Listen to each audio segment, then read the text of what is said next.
Hello అండి, welcome to my channel మీతో అలా. ఈరోజు వీడియో ఎంతో హ్యాపీగా స్టార్ట్ చేస్తున్నానండి. ఎందుకంటే మన ఛానల్ 1000 సబ్స్క్రైబర్స్ అయ్యారండి. నిజంగా నాకు ఎంత హ్యాపీగా అనిపిస్తుందో అసలు.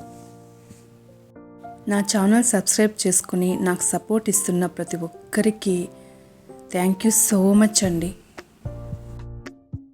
నాకు ఇంత ఆనందాన్ని ఇచ్చిన ఆ దేవునికి ఏమి ఇవ్వగలను చెప్పండి. ఇలా చక్కగా అలంకరించుకొని పూజ చేసుకుందాం అనుకున్నాను.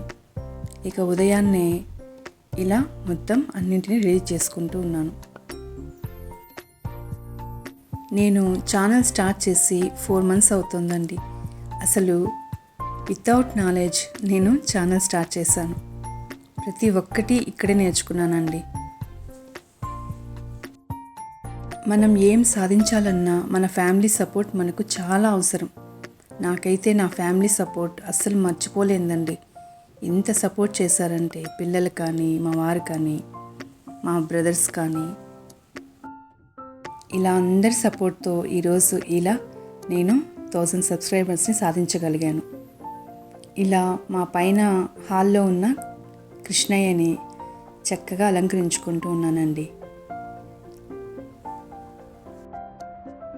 అసలు ఈ కృష్ణయ్య కూడా నాకు ఒక సర్ప్రైజ్గానే మా ఇంటికి వచ్చాడండి. ఎంత బాగున్నాడో, అసలు ఎంత కళగా ఉంటాడంటే నాకు చాలా ఇష్టం అన్నమాట. ఇలా చక్కగా కన్నయ్యకి గంధం పెట్టి బొట్లు పెట్టి చక్కగా అలంకరించుకుంటూ ఉన్నాను.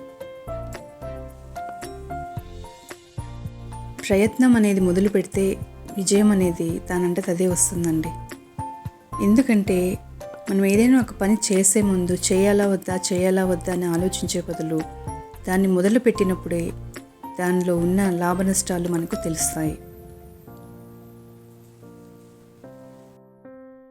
మనం చేసే ప్రతి పనిని ఎంత పర్ఫెక్ట్గా చేయాలి అని మనం ఆలోచించుకోవాలి. ద బెస్ట్ ఇవ్వడం వరకే మన పని. రిజల్ట్ అనేది మన చేతిలో ఎప్పుడూ ఉండదండి. భగవద్గీతలో శ్రీకృష్ణుడు ఒక మాట అంటారండి, ప్రయత్నం మాత్రమే నీ చేతుల్లో ఉంటుంది, ఫలితం నీ చేతుల్లో ఎప్పుడూ ఉండదు. ఎందుకంటే మనం చేసే పని మాత్రమే మన చేతుల్లో ఉంటుంది. అది సక్సెస్ అవుతుందా ఫెయిల్యూర్ అవుతుందా అనేది మనకి ఎప్పటికీ తెలియదు కదండి. మనం చేసే పని నిబద్ధతతో నిజాయితీతో ఉంటే సక్సెస్ అనేది ఎప్పటికైనా వస్తుందండి. ఓటమిని చూసి మనం ఎప్పుడూ భయపడకూడదు. సక్సెస్ అనేది అంత ఈజీగా అయితే మనకు ఎప్పటికీ రాదండి. దానికోసం చాలా ప్రయత్నాలు చేయాల్సి ఉంటుంది. మనం ఎంతో నిజాయితీగా ఉండాల్సి ఉంటుంది.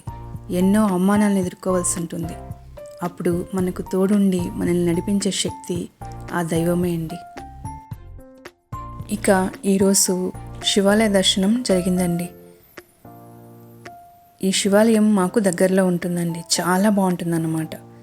అలా గుడికి వెళ్ళి ఆ శివయ్యను చూస్తే మనసంతా చాలా హ్యాపీగా అనిపిస్తుందండి. గుడికి మొత్తం పెయింట్స్ వేస్తున్నారండి. సో ఇంకా వర్క్ జరుగుతూ ఉందన్నమాట. ఇక ఇంటికి స్టార్ట్ అయ్యాం. ఇలా వస్తూ ఉంటే ఇక్కడ ఒక చెట్టు కనిపించిందండి. ఎంత బాగుందో అసలు. పర్పుల్ ఫ్లవర్స్ వచ్చి గ్రీన్ కలర్లో చాలా బాగుందన్నమాట. ఇక ఆఫ్టర్నూన్ లంచ్ కని ఇలా ఫిష్ని ఫ్రై చేద్దామని స్టార్ట్ చేస్తూ ఉన్నాను.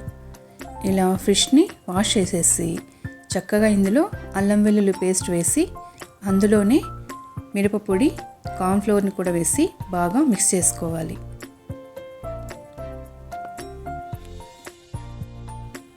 ఇప్పుడు ఇందులోనే కాస్త సాల్ట్ని కూడా వేసుకోవాలి. ఇది చికెన్ 65 పౌడర్ దొరుకుతుందండి. సో అది కూడా కాస్త యాడ్ చేసామంటే మనకు మంచి ఫ్లేవర్ వస్తుందన్నమాట. ఇంతే అండి.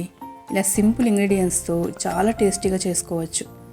వీటిని ముక్కలన్నింటికి చక్కగా ఇలా పట్టించి ఒక 1 to 2 hours అలానే పెట్టేసుకోవాలి. ఇవి అలా పెట్టేసామంటే చక్కగా ముక్కలన్నింటికి బాగా పడుతుందన్నమాట ఉప్పు కారం. ఇప్పుడు మనం వేసే ముందర కాస్త పచ్చికరివేపాకులను వేసుకున్నామంటే మనకు ఆ చేప స్మెల్ అనేది మనకు రాదన్నమాట.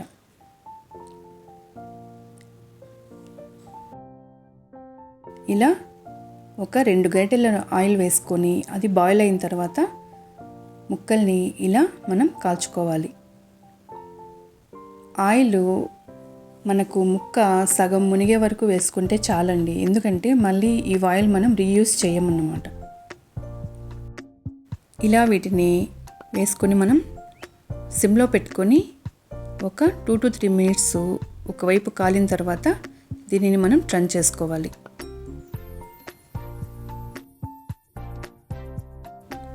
ఇది చాలా టేస్టీగా ఉంటుందండి. మనం రసమన్నంలోకి కానీ సాంబార్ రైస్లోకి కానీ ఇలా చక్కగా ఫిష్ ఫ్రై చేసుకుని తిన్నామంటే సూపర్గా ఉంటుంది అసలు. చికెన్ మటన్ కన్నా ఫిష్ అనేది చాలా మంచిదండి మన హెల్త్కి. పిల్లలకైనా పెద్దలకైనా ఫిష్ తీసుకోవడం చాలా మంచిది మనకు. ఇలా వీటిని మనం చక్కగా ఒక 5 మినిట్స్ బాగా కాల్చుకోవాలండి.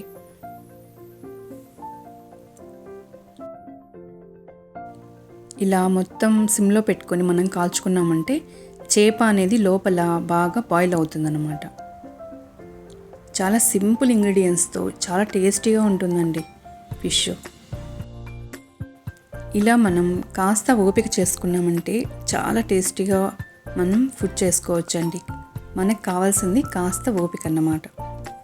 ఇవి బాగా రోస్ట్ అయిపోయాయండి. సో వీటిని మనం ఒక టిష్యూ వేసిన పేపర్ పైన దీన్ని తీసేసుకోవాలి, ఎందుకంటే ఫిష్ అనేది ఆయిల్ ఎక్కువ అబ్జర్వ్ చేస్తుందన్నమాట. ఇలా మనం పేపర్ వేసుకుంటే అది చక్కగా పీల్చేసుకుంటుంది. ఇక తర్వాత మిగిలిన ముక్కల్ని కూడా ఇలా కాల్చుకోవాలి. ఇక ఈరోజు ఇలా ఫిష్ చికెన్ బిర్యానీ కూడా చేశానండి. సో వీటన్నిటితో చక్కగా ఎంజాయ్ చేస్తాం, ఎందుకంటే పిల్లలు మళ్ళీ హాలిడేస్ అయిపోయాయంటే వాళ్ళ స్టడీస్తో బిజీ అయిపోతారండి. సో పిల్లలు ఉన్నప్పుడు మనం ఇలా చేసి పెట్టామంటే వాళ్ళు హ్యాపీ అవుతారనమాట. చూసారా ఎంత బాగుందో అసలు. రెస్టారెంట్ స్టైల్లో ఉందండి అసలు. ఇక చికెన్ కూడా రెడీ అయిపోయిందండి. సో దీన్ని ఇలా కొత్తిమీరతో గార్నిష్ చేసుకొని స్టవ్ ఆఫ్ చేసుకున్నాను. ఇక కాస్త చికెన్ ఫ్రై కూడా చేసామన్నమాట. ఇక బిర్యానీ కూడా ఆల్మోస్ట్ అయిపోవచ్చిందండి. 10 మినిట్స్లో రెడీ అయిపోతుంది. ఇక పిల్లలు ఈవినింగ్ సర్ప్రైజ్ ఇచ్చారండి. ఇలా కేక్ తీసుకొని వచ్చారనమాట.